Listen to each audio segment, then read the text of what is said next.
जय राधा माधवा कुंज बिहारी जय राधा माधवा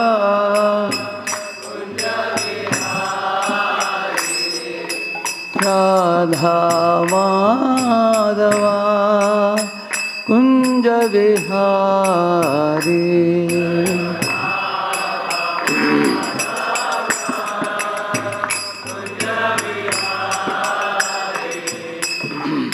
गोपी जना वल्लभा गिरिवरधारी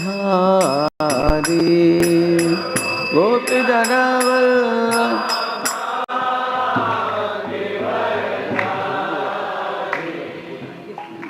गोपी जना वल्लभा गिरिवरधारी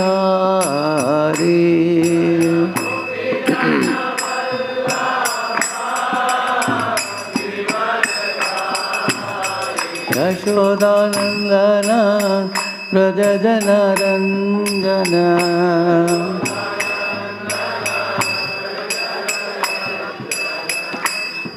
यशोदानंदन व्रज जनरंजन यमुना तीरावनचारी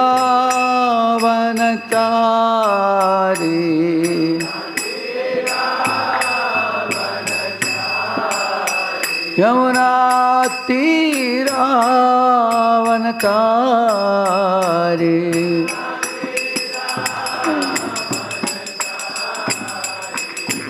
जय राधा माधवा कुंज बिहारी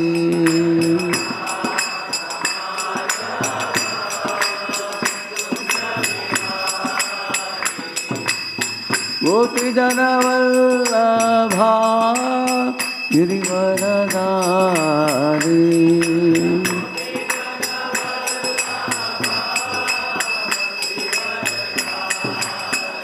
यशोदानंदन व्रज जनरंजन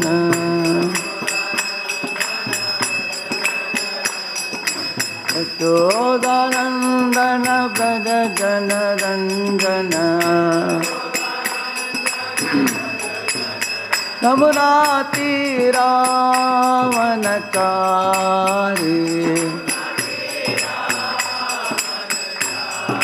जय राधा माधवा कुंज बिहारी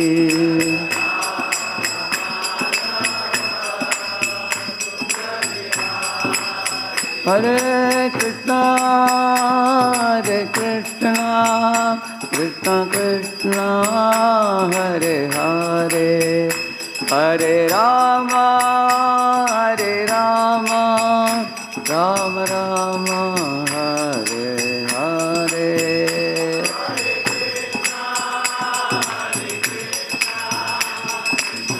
हरे हरे हरे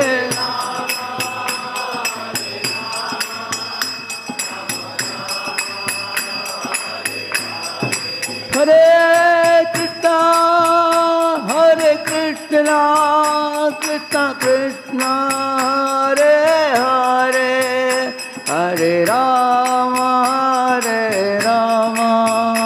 राम राम हरे हरे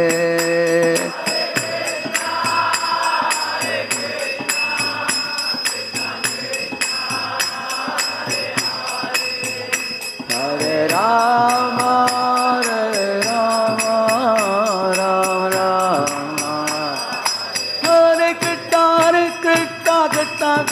हरे हरे हरे राम राम राम हरे हरे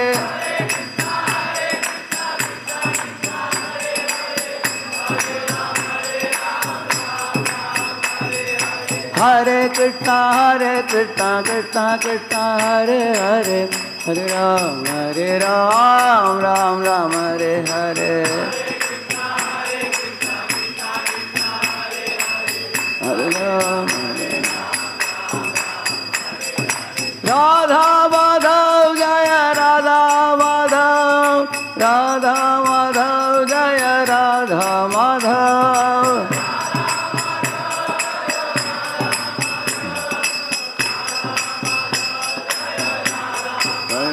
हरि बोल हरि बोल हरि बोल तय गौरा हरि बोल।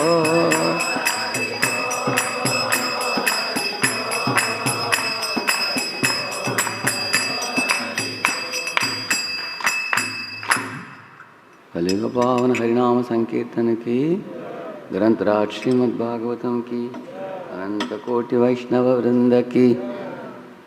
ओम अज्ञानतिमिरन्धस्य ज्ञानाञ्जनशलाकया चक्षुरुन्मीलितं येन तस्मै श्रीगुरवे नमः। श्रीचैतन्यमनोभीष्टं स्थापितं येन भूतले स्वयं रूपः कदा मह्यं ददाति स्वपदान्तिकम्। वन्देऽहं श्रीगुरोः श्रीयुतपदकमलं श्रीगुरून् वैष्णवांश्च श्रीरूपं साग्रजातं सहगण रघुनाथान्वितं तं सजीवं साद्वैतं सावधूतं परिजनासहितं कृष्णचैतन्यदेवं श्रीराधा कृष्णपादान् सहगण ललिता श्रीविशाखान्वितांश्च। नमो ओं विष्णुपादाय कृष्णपृष्ठाय भूतले श्रीमते भक्तिवेदांत स्वामिन्निति नामिने। नमस्ते सारस्वते देवे गौरवाणी प्रचारिणे निर्विशेष शून्यवादी पाश्चात्य देशतारिणे। नमो महावदन्याय कृष्ण प्रेम प्रदायते कृष्णाय कृष्ण चैतन्य नाम्ने गौरत्विषे नमः। वाञ्छाकल्पतरुभ्यश्च कृपा सिन्धुभ्य एव च पतितानां पावनेभ्यो वैष्णवेभ्यो नमो नमः। जय श्री कृष्ण चैतन्य प्रभु नित्यानंद श्री अद्वैत गदाधर श्रीवासादि गौर भक्त वृंद। हरे कृष्णा कृष्णा कृष्णा हरे हरे, हरे राम राम राम हरे हरे। ओम नमो भगवते वासुदेवाय।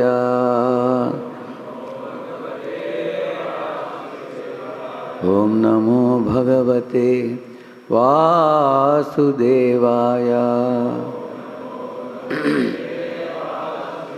ओम नमो भगवते वासुदेवाय।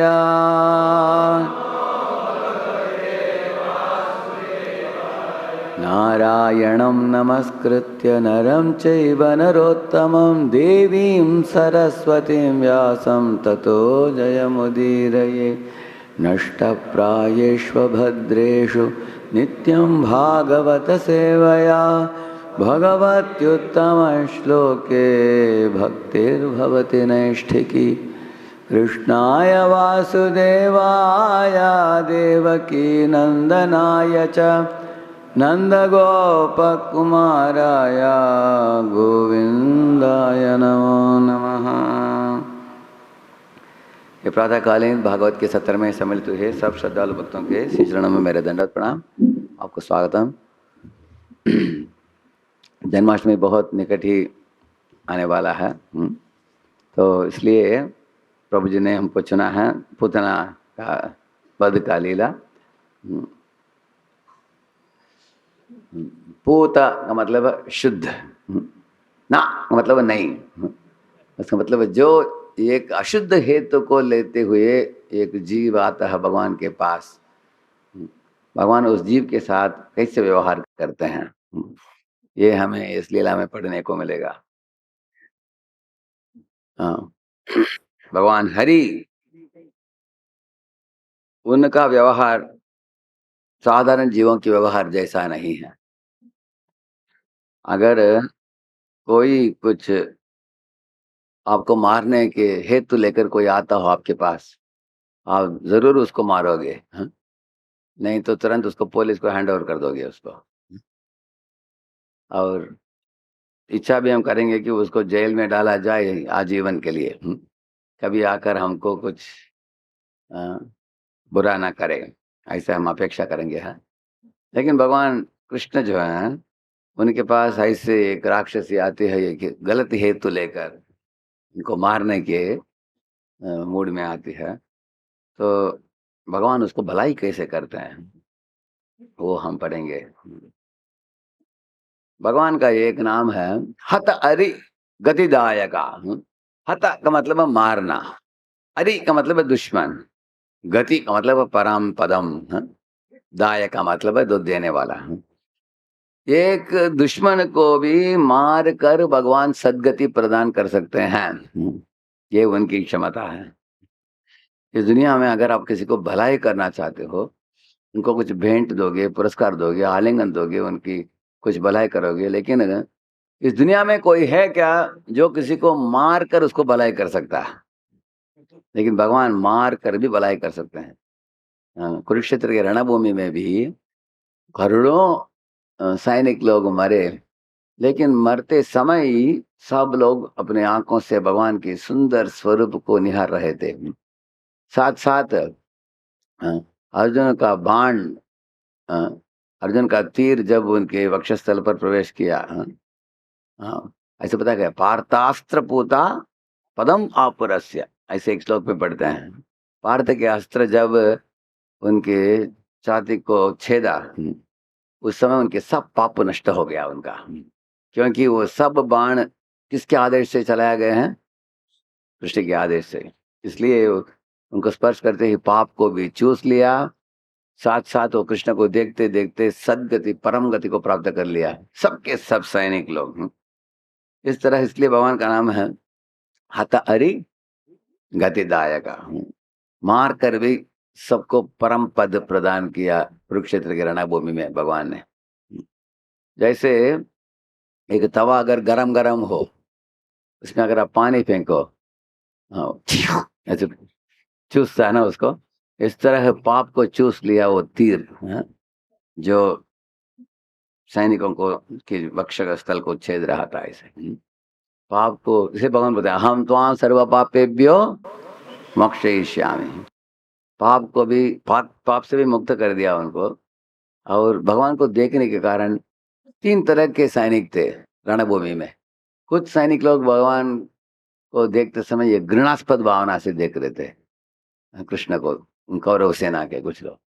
कुछ लोग भगवान को देख रहे थे एक स्वामी के रूप में, एक कुछ लोग प्रेम से देख रहे थे। तो जो लोग उनको घृणास्पद भावना से देख रहे थे वो ब्रह्म में पहुंच गए हैं, ब्रह्म ज्योति में।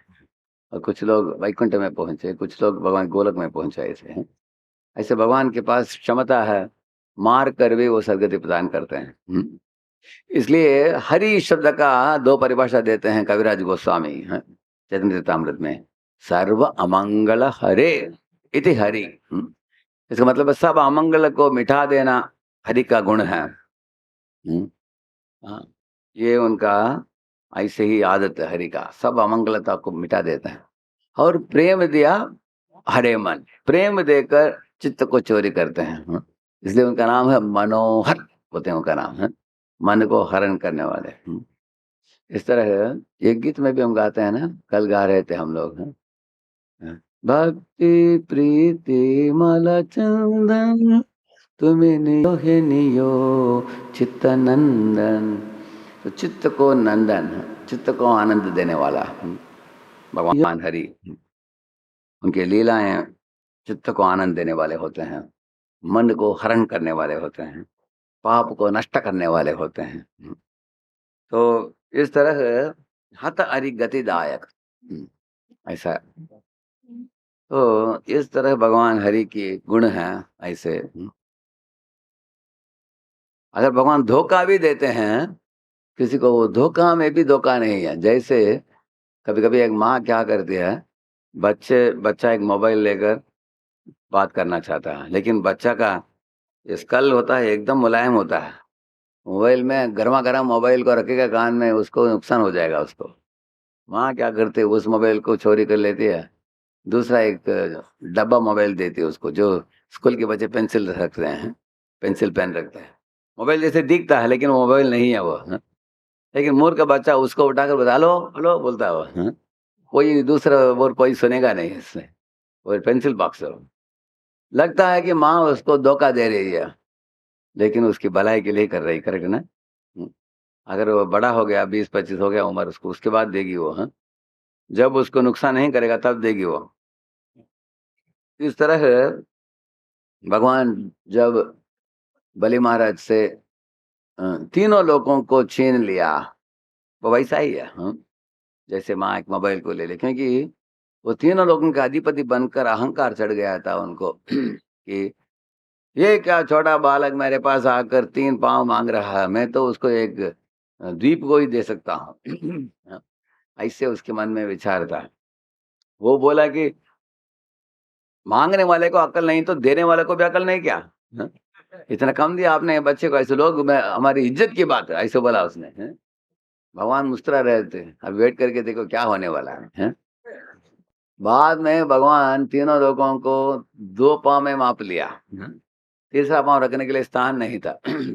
लगता है कि भगवान ने उनको धोखा दे दिया, लेकिन भगवान ने उनको बोला, बलि, क्योंकि तुम आत्मनिवेदन किया, मेरे शरणों में शरण लिया तुमने, इसलिए मैं तुम्हारे द्वारपालक बनूंगा, हाँ?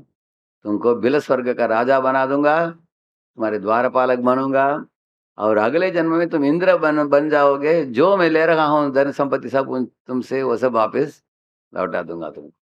जिस तरह माँ मोबाइल लेती है देती है, इस तरह, है ना?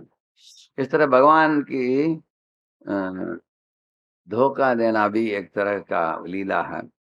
उसमें भी जीव को कुछ नुकसान है ही नहीं, जीव को भगवान जो भी करते हैं हमारे साथ, हमारे लिए लाभ ही लाभ है, उसमें कुछ भी नुकसान नहीं है हमारे लिए। ये हमें अटूट विश्वास होनी चाहिए इस विषय के ऊपर। एक एक लड़का रोते हुए आया मेरे पास, मैंने पूछा क्या हो गया? वो बोला कि प्रभु जी मेरे गर्लफ्रेंड को परिचय कराया मेरे दूसरे लड़के को, वो उसको उठाकर दोनों भाग गए, ऐसे बोला उसने। मैंने बोला भगवान ने तुम्हारे जीवन से सर दर्द को निकाल दिया, ऐसे बोला मैंने उसको। तो वो बोला कैसे आप ऐसे बोल रहे हैं? मैंने बोला देखो, अगर ये विवाह तुमसे करती थी, बाद में तुमको पता चला कि ये पतिव्रता नहीं है, हाँ? तब तुमको तुम्हारे जीवन में कॉम्प्लिकेशन और बड़ा होगा, क्योंकि ऐसे नारी के साथ कौन जी सकता है? अगर पति नहीं तो पत्नी, उनके अंदर शिष्टाचार नहीं है, सही ढंग से चरित्र नहीं है, हाँ? क्या शांति से उनका जीवन चल सकता है क्या? हाँ? तो अच्छा हो गया भगवान ने तुमको पहले से दिखा दिया, भगवान ने तुमको बचा दिया, ये भगवान की तुम्हारे ऊपर कृपा है, बोला मैंने। तुरंत माला चालू हो गया उसका, समझ गया वो, हाँ? क्योंकि जो सोच रहा था कि जीवन की साथी बनेगी, वो किसी और के साथ भाग रही है, तो कैसे साथी बनेगी वो? तो इसलिए भगवान हरि हमारे लिए जो भी करते हैं हमारे लाभ के लिए है, हमारे भलाई के लिए। हमको भगवान हरि कभी किसी भी तरह का अ, क्या बोलते हैं, नुकसान नहीं कर सकते हैं। जैसे एक माता पिता होते हैं, बच्चे के लिए भलाई ही करेंगे वो। जैसे कभी कभी माता बच्चे को कड़वा दवाई पिला देती है, बच्चा सोचेगा कि क्या माँ कड़वा दवाई पिला रही है, लेकिन किसके भलाई के लिए कर रही है वो? बच्चे की भलाई के लिए। कभी कभी माता बच्चे को डॉक्टर के पास लेके जाकर इंजेक्शन दिलवा देती है, बच्चा चिल्लाएगा रोएगा, हाँ? सोचेगा कि माँ क्या इतना घोर दंड दे रही है हमको, लेकिन वो दंड नहीं है, बच्चे के लिए भलाई है वो। इस तरह भगवान कभी कभी, जैसे डॉक्टर भी ऐसे करते हैं ना, कभी किसी को एकदम मीठा टॉनिक दे देते हैं, दूसरे को कड़वा दवाई देते हैं, जिसको जो जरूरत है वो देंगे वो, करेक्ट है ना? इस तरह भगवान भी किसी भक्तों के साथ एकदम प्रेम के साथ व्यवहार करते हैं। दूसरे को अ, अगर असुर हो तो उनको वध करके उनको उद्धार करते हैं। अगर कोई भक्त है लेकिन अहंकार है तो उसको अलग तरीके से डील करते हैं, जैसे इंद्र को अहंकार चढ़ गया था, हाँ? गोवर्धन लीला में भगवान ने उनको दूसरे तरीके से उनके अहंकार को मिटाया। इस तरह ये पूतना के लीला आप लोग तो सुने होंगे, आप तो जानते हो। इसको संक्षिप्त रूप में बताया जाए, कंस जो था बड़ा क्रूर था, नृशंस था वो, हाँ? वो जब 8वां पुत्र देवकी का मृत्यु का कारण बनेगा करके एक आकाशवाणी हुई थी, वो सुनने के बाद अपने बहन देवकी को उनके गर्दन काटने के लिए तैयार हो गया, हाँ? इतना धूर्त था वो। उस समय कंस को शांत करने के लिए वसुदेव ने अनेक श्लोक बोले उनको। एक श्लोक में उनको बोला, एषा तव अनुजा बाला कृपणा पुत्रिकोपमा।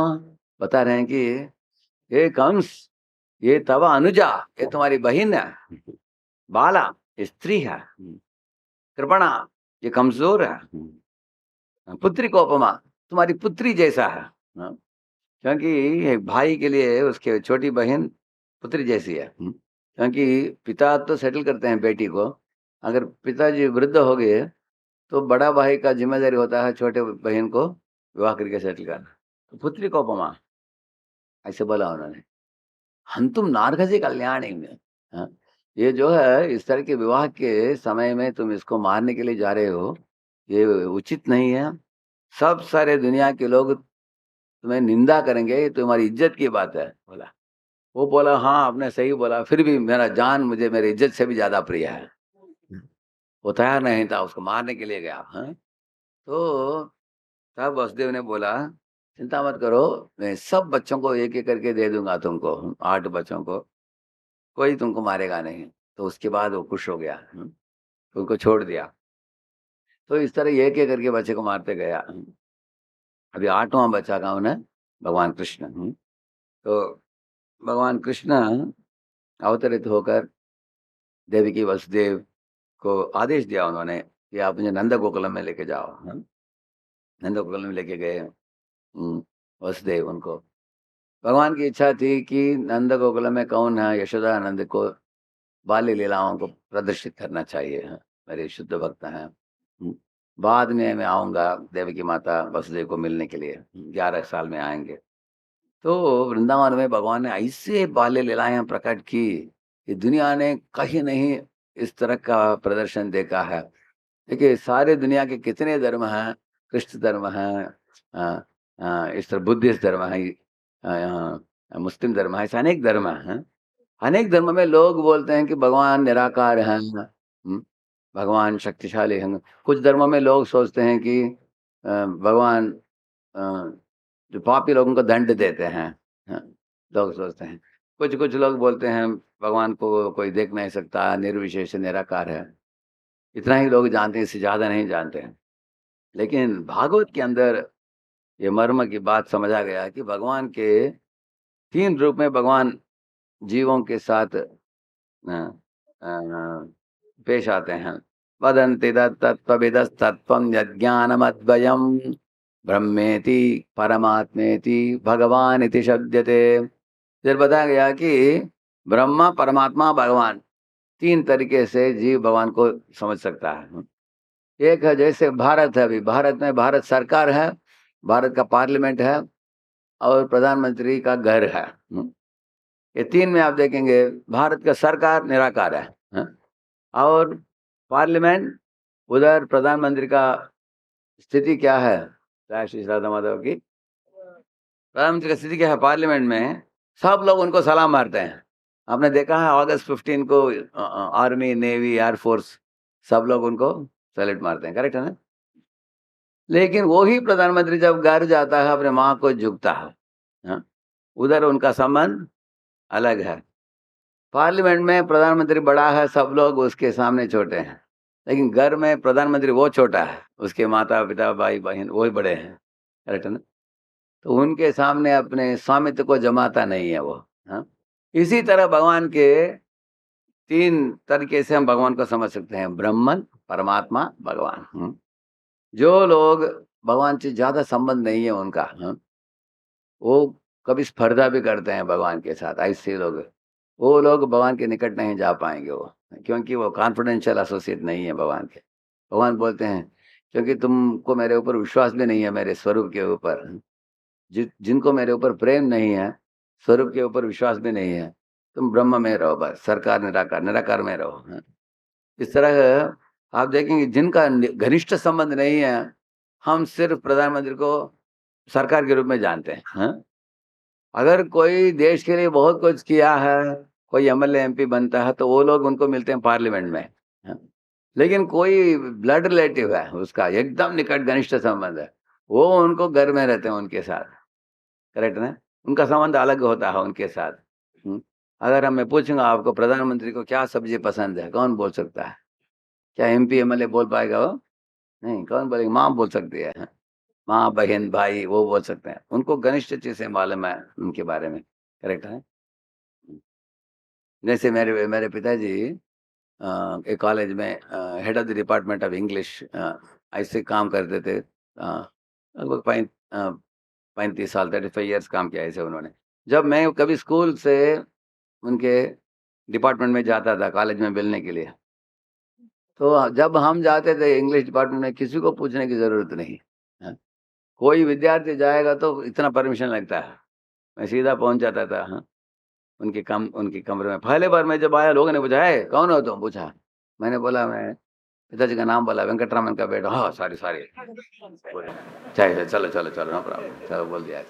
सीधा हम जाते थे, उनके कमरे में घुस जाते थे। पिताजी बैठकर कुछ तैयारी कर रहे हैं, मैं टेबल में बैठ जाता था, हाँ। टेबल में बैठकर बात करते थे हम उनसे, क्योंकि एकदम अन्योन्यता है पिताजी के साथ। इस तरह जो भक्त भगवान के घनिष्ठ भक्त हैं, वो साक्ष्य रस में, नहीं तो वात्सल्य रस में, माधुर्य रस में जुड़ते हैं भगवान के साथ। अगर कोई भगवान के साथ घनिष्ठ संबंध जुड़ना चाहता हो गोलोक में, तो उनके लिए प्रभुपाद जी भागवत के तात्पर्य वगैरह देकर समझाया है पूरा। जैसे ट्रेन में जाते समय पहाड़ दूर से देखो, ऐसे बादल जैसे दिखता है, हाँ। निकट आकर देखो हरियाली दिखता है, अच्छा। और भी निकट आकर देखो तब पता चलता है कि कोई गाय है, बछड़े हैं, कोई घर भी है, कोई ऊपर नीचे जा रहे हैं लोग भी, डिटेल और पता चलता है। लेकिन तीनों लोग एक ही पहाड़ को देख रहे हैं, ऐसा नहीं कि अलग अलग देख रहे हैं। इसी तरह परम सत्य एक ही है, कुछ लोग उसको निराकार मान रहे हैं। जो लोगों का घनिष्ठ संबंध नहीं है परम सत्य के साथ, वो निराकार मान रहे हैं उसको, हाँ, उनको। और जो और थोड़े निकट आ गए हैं, वो परमात्मा के स्वरूप को जानेंगे। जैसे सिख लोग हैं, उनका एक गुरु नानक का एक गीत याद आ रहा है मुझे। खोजत खोजत विचार्यो दास गोविंद परायण, अविनाशी खम चाहो जी नानक सदा सुमिरन नारायण, ऐसे गीत है। ये क्या बता रहे हैं देखिए, खोजत खोजत विचार्यो दास गोविंद परायण। इस दुनिया में सब लोग खोज रहे हैं सुख के लिए, सुख की तलाश कर रहे हैं, करेक्ट ना? वो बता रहे हैं कि अविनाशी खम चाहो जी नानक, हाँ? नानक जी, गुरु नानक जी बता रहे हैं कि तुम अविनाशी दुनिया में जाना चाहते हो, हाँ? सदा सुमिरन नारायण, हाँ? तो आप पढ़ेंगे गुरु ग्रंथ साहब में, उधर भगवान नारायण, भगवान कृष्ण के लीलाएं भी बताए गए हैं, उनके गुणगान भी है। लेकिन उसी मार्ग के लोग भी, कुछ लोग निर्विशेष को मानेंगे, आप देखेंगे, क्योंकि उधर निर्विशेष के बारे का भी वर्णन है और सविशेष भगवान का भी वर्णन है, दोनों। जो भक्ति में जुड़ते हैं वो भगवान को प्राप्त करते हैं, जो लोग निर्विशेष में जुड़ते हैं वो लोग ब्रह्म ज्योति में जाएंगे। इसी तरह आप देख सकते हैं अ, मुसलमान के धर्म में भी मास्क में उनका कुछ विग्रह नहीं होता है, वो सिर्फ जाते हैं ऐसे झुक कर, घुटनों में झुक कर वो प्रार्थना करते हैं। वो बोलते हैं कि परम सत्य जो है, उनके रूप को हम बनाना नहीं चाहिए, क्योंकि हम बनाएंगे तो त्रुटियां आ जाएगा उसमें, इसलिए हम नहीं बनाना चाहिए उसको। हम ये जब तक ये पंचमा बुद्ध का शरीर है, हम उनको पूर्ण रूप से समझ नहीं पाएंगे। इसलिए उनके ग्रंथों में ऐसा बताया गया है कि आप निर्विशेष को पूजा करते हैं। लेकिन उनके ही ग्रंथों में यह भी बताया गया है कि आप पढ़ेंगे कुरान में, आइनोन शब्द गिरा जाएगा। आइनोन का मतलब आंखें, वाज का मतलब है चेहरा। अब्राहम को भगवान दर्शन देते हैं, बताया गया। दर्शन का मतलब क्या है, हाँ? दर्शन उन्होंने देखा, उनके श्री श्री चरणों को देखा उन्होंने, हैं? झुका भी उनको। इस तरह वो भी वर्णन है उधर, हैं? इसलिए जो लोग अ, भक्ति मार्ग में जुड़ पाते हैं, भगवान के ऊपर श्रद्धा है, भगवान के रूप के ऊपर श्रद्धा है, तो वो लोग भक्ति में प्रवेश कर सकते हैं। अभी परीक्षित महाराज 7 दिन जब भागवत का पाठ सुन रहे थे, तो ये लीला जो सुना उन्होंने, पूतना का वध का लीला, इतने प्रभावित हुए वो।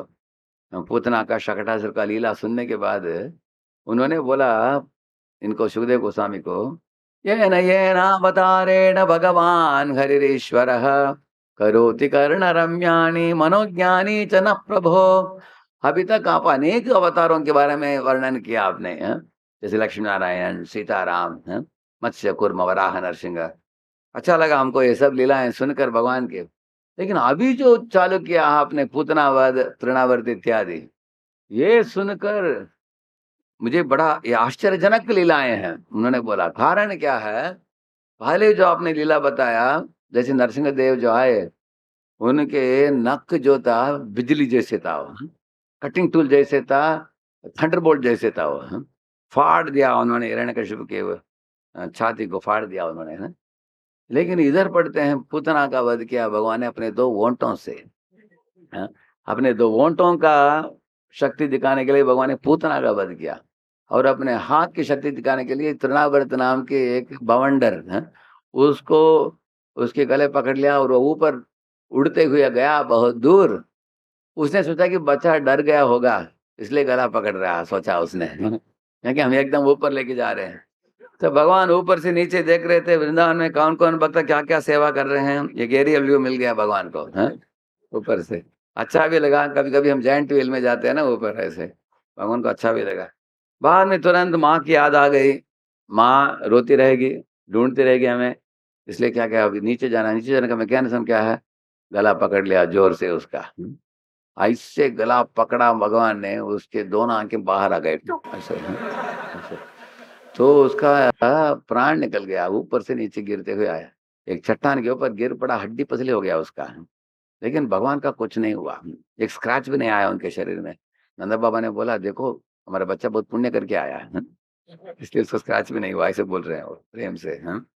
तो परीक्षित ने बोला, इस तरह भगवान जो लीला कर रहे हैं, अपने श्री चरणों की शक्ति को दुनिया को दिखाने के लिए, एक शकट के नीचे लेटे हुए भगवान कृष्ण, नन्हे मुन्ने बच्चा, ऐसे पांव ऊपर करके लात भी नहीं मारा, सिर्फ स्पर्श मात्र किया, वो शकट का गाड़ी जो था उछल कर गिर पड़ा वो, है?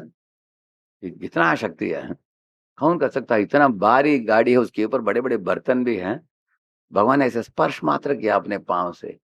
तो ये उनको अद्भुत लगा, क्योंकि इस लीला में भगवान अपने बच्चे के शरीर के आकार को बढ़ाते नहीं हैं, जैसे कि वैसे ही लीला करते हैं, क्योंकि बढ़ाने से मधुरिमा कम हो जाता है। देखिए, अगर अब वामदेव देखते हैं, पहले वामदेव एकदम खूबसूरत छोटे ब्राह्मण बालक, तेजस्वी ब्राह्मण, ऐसे हाथ में छतरी लेकर आए थे, ऐसी सूर्य के समान आभा उनके चेहरे से निकल रहा था। उनको देखकर ये जो रत्नमाला थी, उनके मन में एक विचार उठा कि ऐसे मेरा एक छोटा शिशु बच्चा होगा तो मैं उसको दूध पिलाऊंगी। ऐसे उनके मन में ऐसी भावनाएं उठी हैं, माँ के भावनाएं उठी उसके। और ये भी जो देखा बलि महाराज, वो भी सोचा कि कितना खूबसूरत ब्राह्मण है, तेजस्वी ब्राह्मण है। तो ये ब्राह्मणों को देखकर क्षत्रियों को बहुत आनंद आता था, दान देने की इच्छा होती थी। वो सोचा कि जो भी मांगेगा मैं दे दूंगा। वो बाल ब्रह्मचारी के ऊपर आकर्षण हुई कि भगवान तो सर्वाकर्षक है ना। उनको ऐसे मन में विचार उठी। लेकिन कुछ ही क्षणों में उन्होंने जब त्रिविक्रम का रूप दिखाया, जमीन आसमान का रूप, बड़ा रूप, तब ये रत्नमाला एकदम नाराज हो गई। वो सोच रही थी कि अरे मालूम नहीं था कि तीनों लोगों को उठाकर लेके जाने वाला है। तब सोची कि इसको दूध पिलाने की बात तो दूर की बात है, इसको मारना चाहती हूँ। ऐसे उनके मनोभाव उठा, इसलिए वही पूतना बनकर आई थी वो।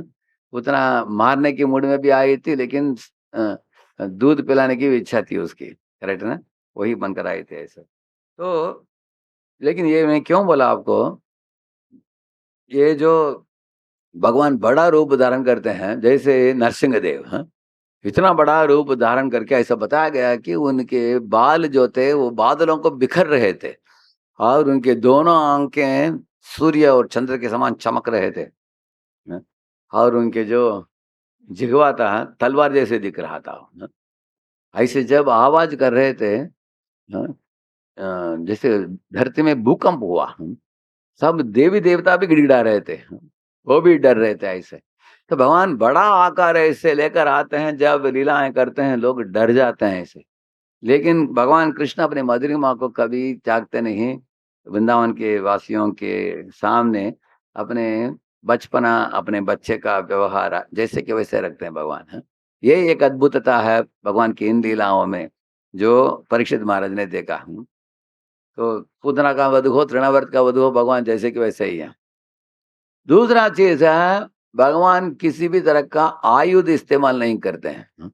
आप देखेंगे बाकी सब लीलाओं में, अभी कृष्ण जब द्वारका में है, उधर चक्र लेकर उन्होंने, आपने देखा इस उधर इंद्रप्रस्थ में है, जैसे चक्र लेकर शिशुपाल को वध किया उन्होंने इंद्रप्रस्थ में, करेक्ट है ना? आप देखते हैं। लेकिन ये बाली लीलाएं जो है वृंदावन में भगवान ने किया, इधर कभी भी आप नहीं सुनोगे कि भगवान ने कुछ आयुध इस्तेमाल किया। प्रभु रामचंद्र धनुष बाण इस्तेमाल करते हैं, भगवान विष्णु चक्र गदा इस्तेमाल करते हैं, हिरण्याक्ष को वध करने के लिए वराहदेव गदा इस्तेमाल किया, करेक्ट है ना? लेकिन भगवान कृष्ण कुछ इस्तेमाल करते हैं क्या? कुछ, वो सिर्फ मुरली मुरली बजाते हैं बस, है।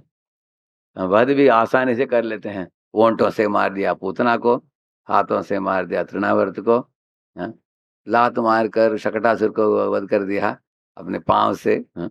ऐसे एक केशी केशी नाम का एक घोड़ा आया, उसके मुंह में हाथ डालकर वध कर दिया उसको। एक बकासुर था, उसके चोंच को फाड़ कर वध कर दिया उसको। हाँ।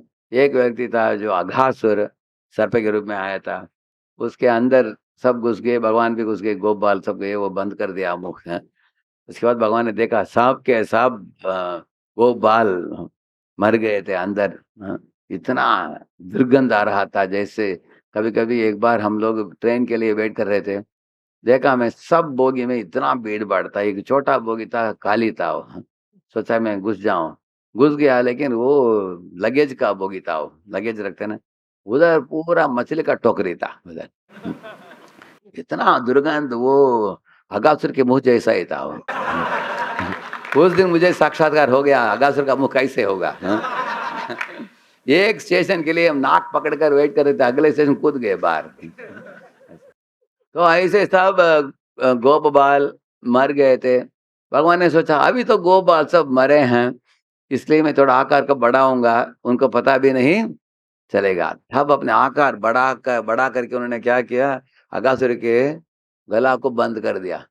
बंद करने के बाद वो श्वास नहीं ले पाया, तो चिल्लाते हुए उसके दोनों आंखें बाहर आ गए हैं, और आत्मा ऊपर जाकर फट इसको तोड़कर ऊपर से निकल आया, हैं? ऐसे ऐसे भगवान ने, गोपालों को पता भी नहीं चला क्या किया इन्होंने, हैं? भगवान ने, लेकिन उधर थोड़ा अपने आकार बड़ा किया, क्योंकि देखने वाले कोई नहीं थे उधर, हाँ? इसलिए। लेकिन उसके बाद भगवान जैसे कि वैसे छोटे बालक के रहे, अपने आंखों के अमृतमय दृष्टिपात करके सब गोपों को जिंदा कर दिया उन्होंने, हाँ। इस तरह की इन लीलाओं को सुनकर परीक्षित ने बोला आयुध भी इस्तेमाल नहीं करते, अपने मधुरिमा को बचा कर रखते हैं भगवान। ये लीलाओं की मधुरिमा किसी भी लीला के साथ तुलना नहीं किया जा सकता है। सुखदेव जी, हो सकता है तो यही लीला को आप आगे बढ़ाइए, कृष्ण के बारे में बोलिए, बाकी किसी के बारे में मत बोलिए, ऐसा बोल दिया उन्होंने, हैं? इतना आनंद हुआ उनको। तो ये पूतना का, ठीक है, या हाँ, फर्स्ट क्लास या एक श्लोक प्रवेश करते हैं इस लीला में। श्री शुक उवाच नंद पतिवच शौरे न मृषेति विचिन्तयन् हरिं जगाम शरणम् उत्पातागम शंकितः। देखिए, ये जो नंदा बाबा, एक दिन उनको मन में लगा कि ये कंस बड़ा खतरनाक असुर है, हाँ? वो ब्रज में आएगा, ऑलरेडी ये बच्चा इधर है, अगर कंस को पता चलेगा कृष्ण इधर है, तो कृष्ण के लिए खतरा आ सकता है।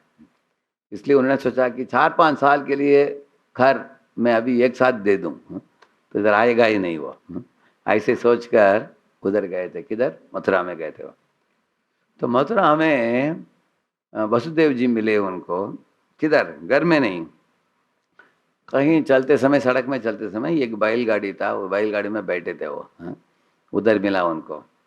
तो वसुदेव जी नंद बाबा को पूछ रहे थे, हाँ? कैसा है, हाँ? बच्चा कैसा है, कृष्ण कैसे हैं। तो वो बोले कि कृष्ण एकदम सुरक्षित है, अच्छा है, ऐसे बता रहे थे। तो उन्होंने पूछा कि नंद बाबा ने बोला मैं अभी टैक्स देने के लिए आया, दे दिया मैं टैक्स, अभी वापस लौट रहा हूँ। वसुदेव ने बोला थोड़ा सावधानी से, जल्दी ही जल्द आप पहुंच जाना, उधर कुछ खतरा हो सकता है, ऐसे बोला उन्होंने। तो नंद बाबा के साथ वसुदेव क्यों वो बैलगाड़ी में मिले, उसका भी कारण बताया गया है। क्योंकि अगर नंद बाबा को अपने घर में बुलाकर कृष्ण के बारे में बात किया तो देवकी भी पूछेगी हमारी बेटा कैसा है, हाँ? अभी देवकी वसुदेव सोच रहे हैं कि हमारा बेटा है, लेकिन नंद बाबा सोच रहे हैं किसका बेटा है, हमारा बेटा है, क्योंकि एक्सचेंज किया उनको मालूम नहीं। वो एक बात है। दूसरी बात, अगर देवकी बड़ा बड़ा बात करेगी कृष्ण के बारे में, कोई जासूस लोग क्या करेंगे, उसको सुन लेंगे, हैं? और वो स्त्री भी है, प्रेम का रिश्ता है बच्चे के साथ, जो भी सुना उन्हें अनेक स्त्रियों को बोल देगी वो, हैं? अपने पास नहीं रखेगी वो, हैं? बोलेगी हमारा बेटा एकदम ठीक है, सुरक्षित, कुछ समस्या नहीं है, कम से कुछ नहीं कर पाया है, मूर्ख है वो, हाँ, इत्यादि बोलेंगे वो, हाँ? ऐसा बोलेंगे ना, पहुंच जाएगा अनेक लोगों को। इसलिए ये वसुदेव बहुत बुद्धिमान थे, उनको कृष्ण के बारे में जानने की इच्छा थी, लेकिन घर में नहीं बुलाया उनको, हाँ? कहीं ऑन द वे पूछ लिया, हाँ? थोड़ा ही पूछा, ज्यादा नहीं पूछा, उनको मालूम है कि इधर उधर जासूस लोग घूमते रहते हैं, हाँ? ऐसे। तब नंद बाबा जब वापस लौट आ रहे थे, एकदम बड़ा धुआं उठ रहा था आसमान में, और वो सुगंधित धुआं था वो, हाँ? ऐसा लगा कि कोई 10-20 ये जो ये होता है अगरबत्ती का पैकेट होता है, उसको कोई जला रहा, अगरबत्ती अगर 10-20 पैकेट को एकत्रित करके आप जलाओगे, कितना पूरे मंदिर के हाल में धुआं फैलेगा ना उसका, और वो सुगंधित धुआं होता है उसका, उसका सुरभ, उसका सुगंध बहुत अच्छा रहता है। तो उन्होंने सोचा कि हो सकता है बलि महाराज कुछ यज्ञ करते होंगे, उधर सुतल लोक में, ऐसे वो सोच रहे थे वो। लेकिन क्या था वो, पूतना का शरीर को काट कर आदिवासी लोग उसको जला रहे थे। ऐसे सुगंध क्यों निकल रहा था, क्योंकि कृष्ण के 2 ओंठ ने पूतना के स्तन से दूध पिया था। इतना स्पर्श मात्र से भगवान ने पूरा सुगंधित कर दिया उनके इतने मोटे 12 मील शरीर को, हैं? कितना अद्भुत बात है, हैं? कृष्ण के प्रभुपाद बताते हैं, कृष्ण के कांटेक्ट में कोई आ गया, उसका जीवन पूरा मंगलमय हो जाता है उसका, हैं? बताए प्रभुपाद। जैसे एक प्रसंग आता है, द्वारका में जब भगवान प्रवेश करते हैं, हस्तिनापुर से द्वारका लौट आते हैं, तब सब द्वारका वासियों को उठाने के लिए भगवान क्या करते हैं, एक शंख को लेकर घुमे रखकर बजाते हैं, बजाते हैं। तब पूरा शंख में लालिमा छा जाता है, क्योंकि भगवान के ओंठों की लालिमा किस में आता है, शंख में आता है। उधर प्रभुपा जी लिखते हैं, जिस तरह शंख में लालिमा छा गई, इसी तरह भगवान के भक्त कोई बनता है तो भगवान की गुणादिशियां भक्तों में भी आता है, रोज बताते हैं, हाँ? इस तरह उनके शरीर को सुगंधित शरीर बना दिया भगवान ने ऐसे, हाँ? लेकिन मालूम नहीं था, नंद बाबा एकदम मासूम थे, हाँ? वो बोले वाले भक्त थे। प्रभुपाद जी बोलते हैं कि वसुदेव जो थे वो क्षत्रिय थे, इसलिए थोड़ा उनको डिप्लोमेसी भी मालूम था बोलते हैं प्रभुपाद जी नंद बाबा एकदम सरल थे, हाँ? लेकिन आने के बाद उनको पता चला पूरा पूतना की कथा, हाँ? पता चला ऐसे। इसलिए बताते हैं नंदपति वच शौर्य। आगे जाइए, सेकंड श्लोक, आगे बढ़ी, सेकंड श्लोक है, कंसेन प्रहिता घोरा पूतना बालघातिनी शिशुंश्चचार निघ्नन्ति पुरग्राम व्रजादिषु। देखिए, कंस से प्रशिक्षण देकर भेजी गई एक राक्षसी, प्रहिता का मतलब है वो ट्रेनिंग देकर भेजा है, कौन, कंस खुद ही क्रूर है, हाँ? वो लोगों को मारने में बड़ा रुचि लेता था वो, हाँ? कुछ लोग मारने में रुचि लेते हैं। जैसे एक व्यक्ति एक चाकू लेकर एक मुर्गी का गर्दन काट रहा था वो, हाँ? और मुर्गी चिल्ला रहा था, चला रहा था, हाँ? तो उनका बेटा, छोटा बेटा देखा, बोला पापा कल शाम को आप नाखून काट रहे थे, थोड़ा कट गया तो खून आ रहा था, आप खुद पड़े आप, हैं? कल शाम को थोड़ा नाखून कटते समय इतना दर्द हुआ आपको, अब चिल्ला रहे थे आप, अभी इसका गर्दन काट रहे हो तो आपको अकल है क्या? ऐसे पूछा है बेटा, हैं? इसका कितना दर्द होगा। लेकिन वो कनेक्शन नहीं देख पाया वो, इसलिए वो मूर्ख बताया गया है, करेक्ट है ना? इस तरह कंस जो था मारने में रुचि लेता था और इसको शिक्षा देकर भेजा है। अ, इस तरह वो घोरा बताया गया है। वो बहुत घोर राक्षसी थी वो, पूतना, पवित्र नहीं थी वो, उसका हेतु गलत हेतु था।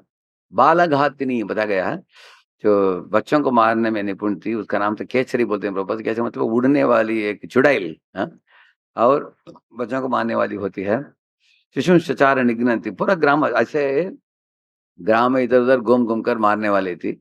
तो कंस का बुद्धि भ्रष्ट कैसे हुआ, रात के समय जब उन्होंने योगमाया दुर्गा देवी की जो दर्शन किया, हाँ, तब आसमान में उड़ गई वो बोली कि अरे मूर्ख, तुमको मारने वाला कहीं और जन्म ले लिया ऑलरेडी, हाँ?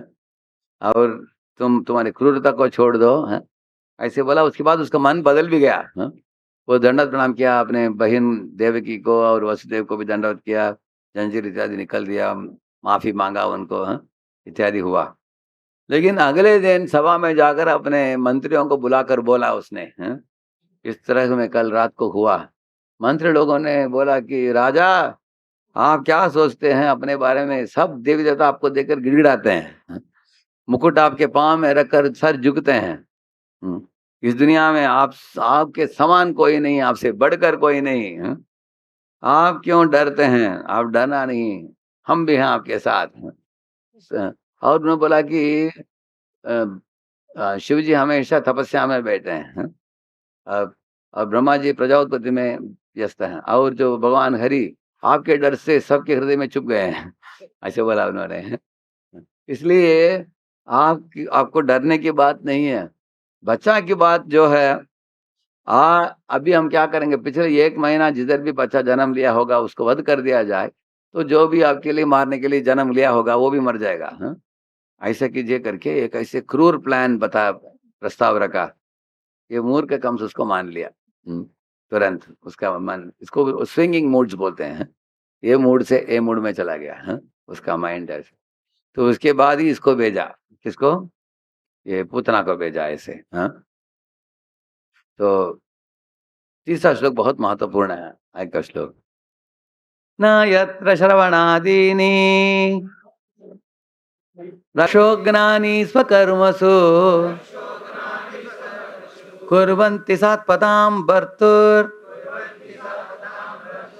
यातु धान्यश्च तत्र ही।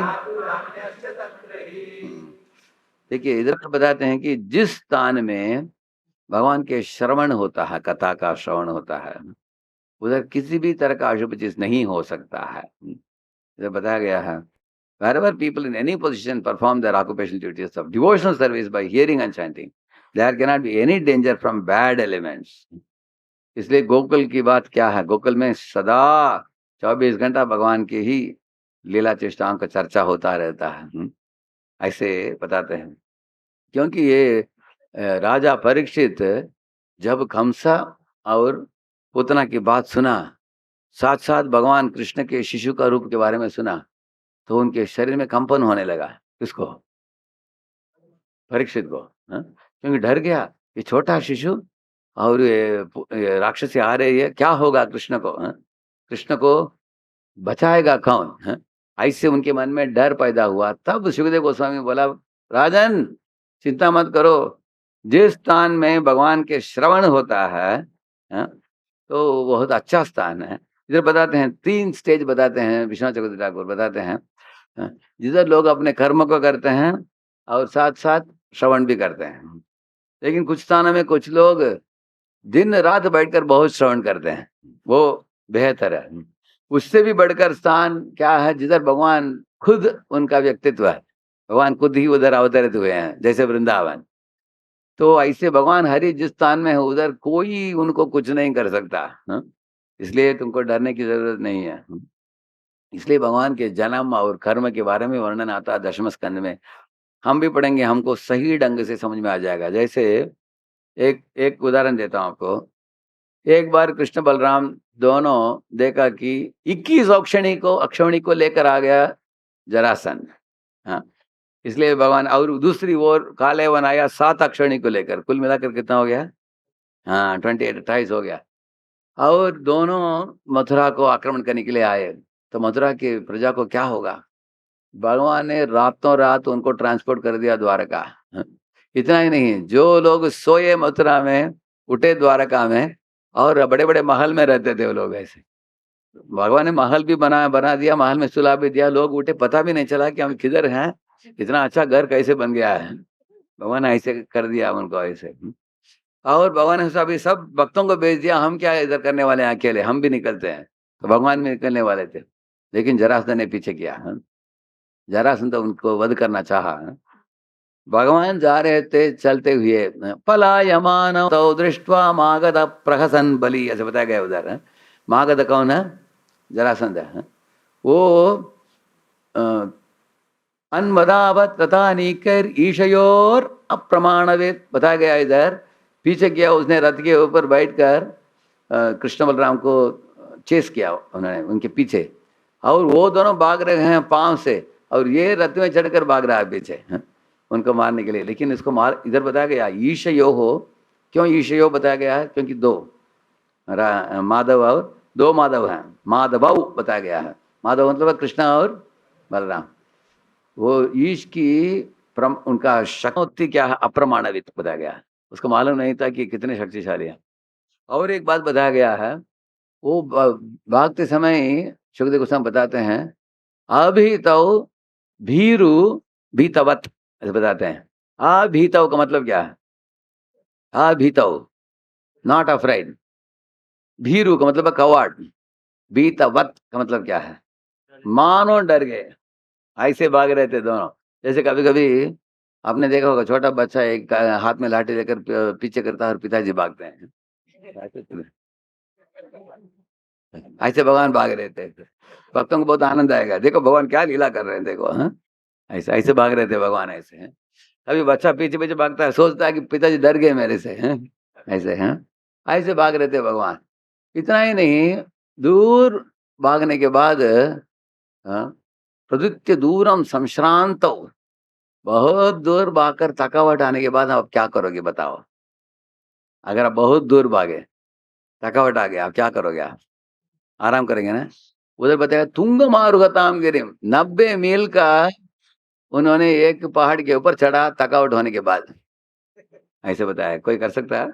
भगवान ने किया ऐसे। उतना ही नहीं, उधर से निपेतु अधो भुवि, ऐसा बताया गया। मतलब क्या है?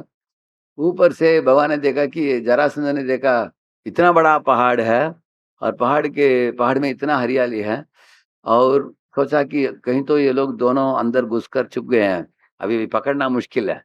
इसलिए सब लोगों को बुलाया, सैनिकों को, सब राखेल डालकर जला दो इसको। हैं वो लोग जलाने के लिए आग बनाया। तो भगवान ने बोला बलराम जी को, चलो हम दोनों कूदते हैं ऊपर से। तो 90 मील दूर के पहाड़ से ऊपर से निपेतु अधो भुवि, कोई कूदता है उतने दूर से। हाँ, आजकल हम सुनते हैं कोई आत्महत्या किया 7वां माले से 8वां माले से, वो मर ही जाते हैं लोग। हैं लेकिन भगवान उतने 90 मील दूर के पहाड़ से नीचे कूद पड़े। अगले श्लोक में बताया गया, कूदने के बाद वो द्वारका चले गए, ऐसे लिखा है बस। ऐसा नहीं कि कुछ ऑर्थोपेडिक सेक्शन में एडमिट किया उनको। है इसलिए हम भागवत पढ़कर समझना चाहिए कि भगवान का शरीर दिव्य शरीर है, भगवान का सच्चिदानंद स्वरूप है। तो उनके भगवान के क्रिया और भगवान के जन्म दोनों के बारे में, जब भगवान का जन्म होता है जेल में, एकदम तेजोमय शरीर है उनका। है और जंजीरें फट जाते हैं, दरवाजा खुल जाता है, आदिशेष आते हैं उनको सुरक्षा प्रदान करने के लिए, अनेक चीजें होता है ऐसे। तो इसलिए बताते हैं, भगवान की कथा का श्रवण जिधर होता है उधर किसी भी तरह का नुकसान नहीं होता, कुछ डर नहीं है, हाँ, ऐसे ये बताते हैं। इसलिए ये लेक्चर प्रभुपाद जी बताते हैं कि अगर आप भागवतम क्लास में बैठे हो, उस समय आप मुक्तावस्था में हो, बताते हैं।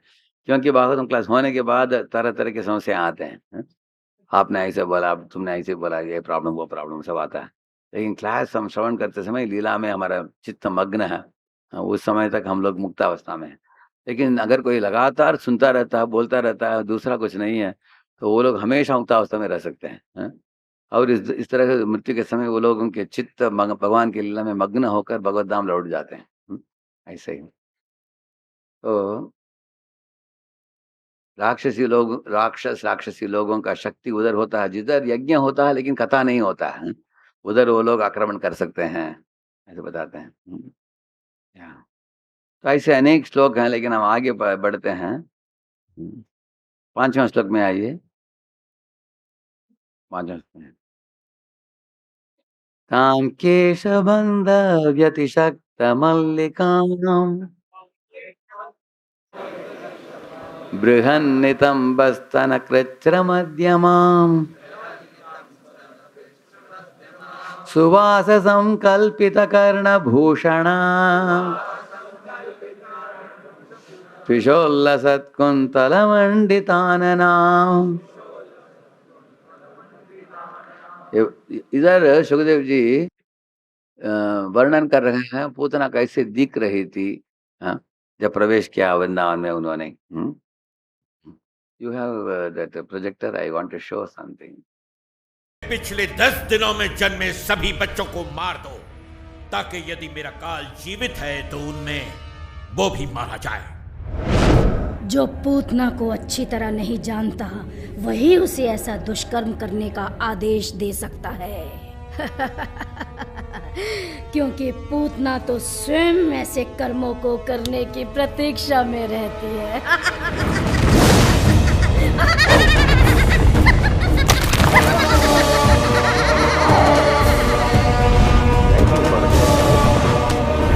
वही उसे ऐसा दुष्कर्म करने का आदेश दे सकता है। क्योंकि पूतना तो स्वयं ऐसे कर्मों को करने की प्रतीक्षा में रहती है।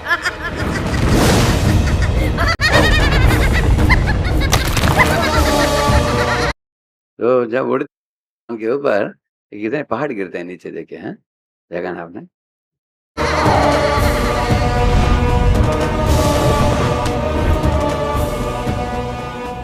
मेरा पुत्र कहाँ है?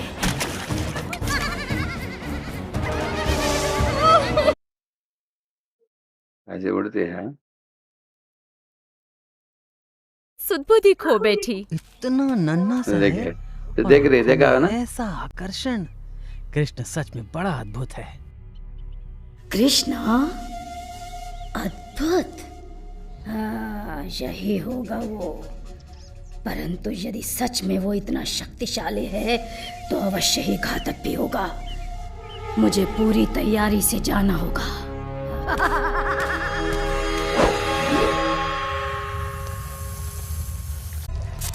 ये गांववासी किसी राक्षसी को अपने प्रिय बालक के पास जाते देख अवश्य आक्रमण करेंगे। परंतु यदि कोई सुंदर महिला वहां जाए तो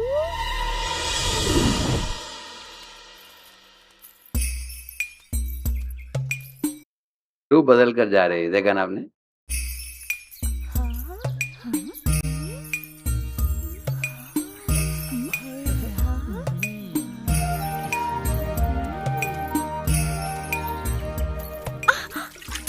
क्या है, देख कर नहीं चल सकता। ये कृष्ण नाम का सुंदर शिशु किस घर में है? धन्यवाद। ये तो देवलोक की कोई अप्सरा जान पड़ती। इस तरह ब्रजवासी लोगों को बड़ा आश्चर्य हुआ। देखिए, वृंदावन में योगमाया है, योगमाया वश में आकर ब्रजवासी लोगों का व्यवहार पूरा भगवान की इच्छा के अनुसार होता है, हाँ? ऐसा नहीं कि ब्रजवासी लोग अज्ञानी हैं, हाँ? उनको कुछ मालूम नहीं है। लीला शक्ति है वृंदावन में, वो लीलाओं को रचाने के लिए कभी-कभी आपको लगेगा कि वो ब्रजवासियों को बुलाकर बनाती है, हाँ? तो ब्रजवासी लोग आश्चर्य करें कि कौन इतना खूबसूरत नारी, लक्ष्मी जैसे दिख रही है, हाँ? सच में मैंने आज तक इतनी सुंदर नारी नहीं देखी। देखो तो कैसा प्यारा है। मुझे भी देखने दो ना। बहुत ही खूबसूरत है।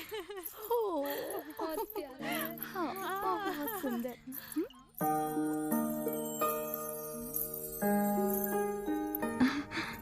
क्या आप तीनों लोगों की देवी हैं? क्या आप कृष्ण को आशीर्वाद देने आई हैं? कौन है आप? और आपका मेरे घर आगमन कैसे हुआ? मैं देवलोक की वासिनी हूँ। मेरे स्तन का पान करके आपका पुत्र अमर और महाशक्तिशाली हो जाएगा।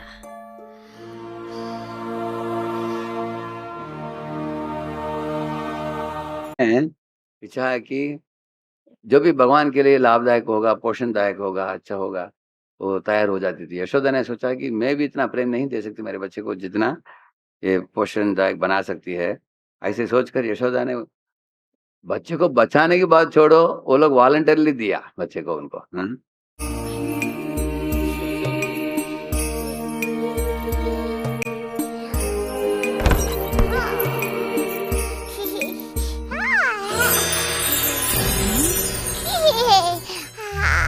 ये बालक तो सच में कोई अद्भुत शक्ति लगती है। मुझे स्वयं की रक्षा करते हुए इसे बहुत सावधानी से मारना होगा।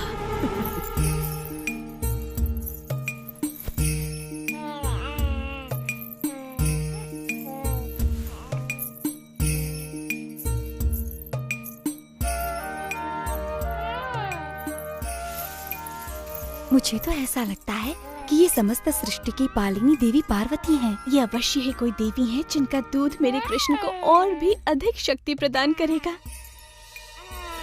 बस जी भर के दूध पियो मेरे लाल, क्योंकि इसके बाद तुम्हें कभी भूख नहीं लगेगी।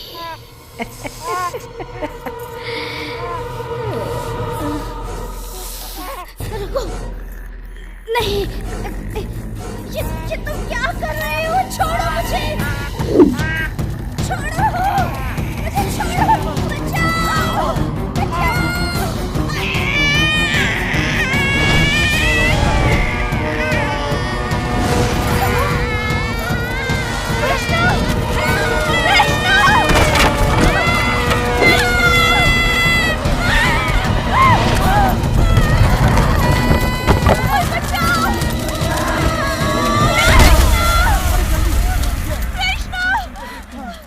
कृष्णा, कृष्णा, इतनी बड़ी राक्षसी। कृष्णा कहाँ है? वो रहा। लाख लाख शुक्र है कृष्ण की सक्षम है। मेरे लाल। कृष्णा,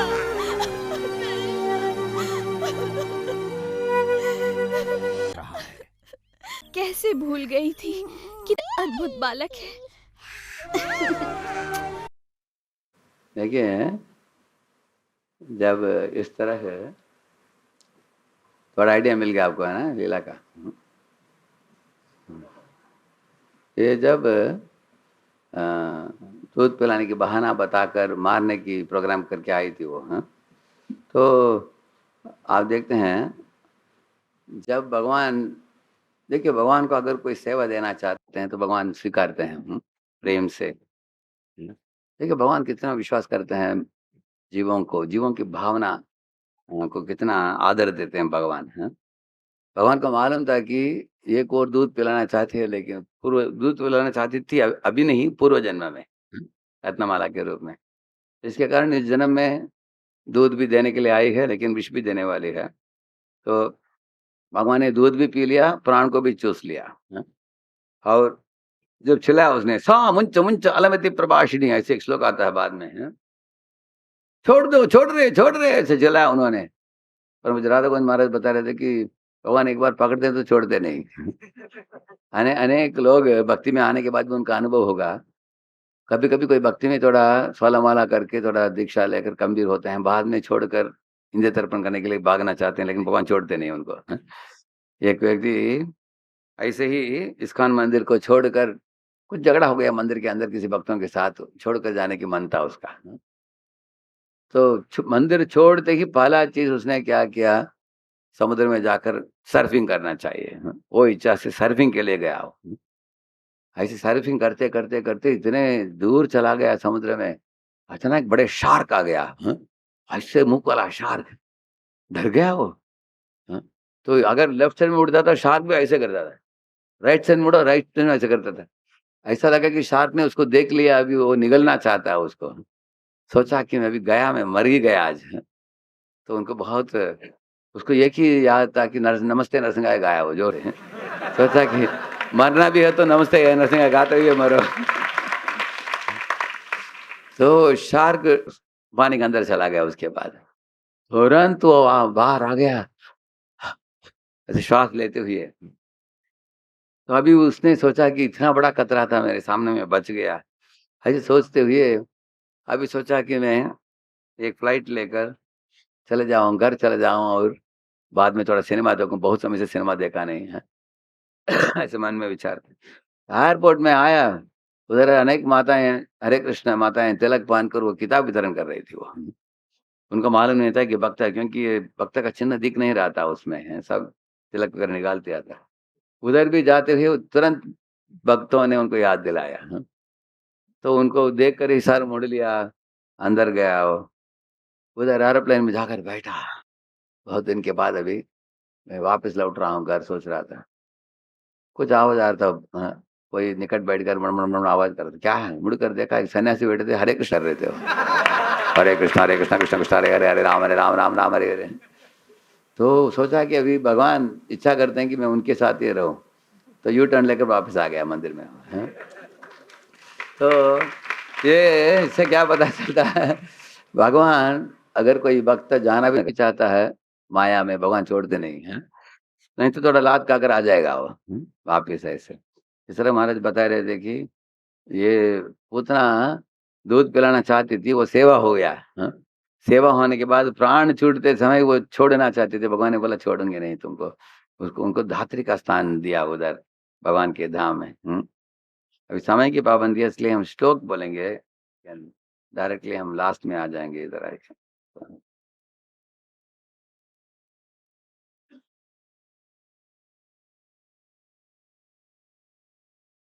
यही श्लोक बोला मैंने, जो दह्यमानस्य देहस्य धूमश्चागुरु सौरभः उत्थित कृष्ण निर्भुक्त सपद्याहत पाप्मनः। ऐसे धूमश्चा अगुरु सौरभः ऐसे बताया गया। वो धूम्र जो धुआं निकला, उसके बाद व्रजवासियों ने देखा कि इतना बड़ा लंबा आकार से गिर गई है वो 12 मील दूर का। लेकिन किधर गिर पड़ी, कम से ही बगीचे में गिर पड़ी। कम से सब पेड़ नष्ट हो गए उसके इसमें। इतना ही नहीं, उसके बाद व्रजवासी लोग भागते हुए गए, जैसे आपने देखा। उन्हें तुरंत सीढ़ी लगाकर चढ़ गए उसके शरीर के ऊपर, और ऊपर जाकर देखा कृष्ण जैसे कि वैसे ही थे, छोटे कृष्ण ही थे उधर। उनको उठाकर लेकर आया। कोई आप पूछेंगे प्रभु जी अगर सीढ़ी लगाकर ऊपर चढ़ेंगे तो अचानक उठ गई तो क्या होगा? उनको डर भी नहीं था, अपने प्राण त्यागने के लिए, कृष्ण को बचाने के लिए प्राण भी देने के लिए तैयार थे वो। इसलिए डर नहीं था वो। इस तरह उनको लेके आए। तो उसके बाद शरीर को काट कर जलाया उन्होंने, तब इस तरह का सुरभ निकल रहा था। पूतनालोक बालग्नि राक्षसी रुधिराशना जिघांसयापि हरये स्तनम दत्पाप सद्गतिम। जो बालग्नि पूतना है, बच्चों को मारने वाली राक्षसी थी, उनके खून पीने में सुख लूटती थी। ऐसे जिघाम से आप हरे, ऐसे क्रूर राक्षसी भगवान हरि को भी ऐसे करना चाहती थी। स्तनम, अपने स्तन देकर स्तन में विष को लेप, विष का लेप लगाया था। लेकिन उसको प्राप्त हो गया सद्गतिम, बताते हैं। किम पुनः श्रद्धया भक्त्या कृष्णाय परमात्मने यच्चं प्रियतमं किन्नो रक्तास्तन्मातरो यथा। अरे ऐसे एक अश्रद्धालु, एक पापी राक्षसी मारने के हेतु लेकर आई थी, उसको अगर सद्गति प्राप्त हुआ, जो श्रद्धा पूर्वक भक्ति करते हैं भक्त लोग, कृष्ण को परमात्मा के रूप में मानकर, ऐसे लोगों को भगवान क्या नहीं देंगे हैं। जैसे वृंदावन में गाय इच्छा किया उन्होंने, गाय कि भगवान को हम दूध पिलाना चाहते हैं। इसी तरह माता ये इच्छा की कि कृष्ण अगर हमारा बेटा होता तो बच्चा, हम हमारे बच्चे जैसे उसको दूध पिला सकते हैं। उनकी इच्छा को पूर्ति किया भगवान ने ब्रह्म मोहन लीला में, है? इस तरह है। पद्भ्याम भक्त हृदयस्थाभ्याम वंद्याभ्याम लोकवंदितैः अंगम यस्याः समाक्रम्य भगवान अपि तत्स्थनम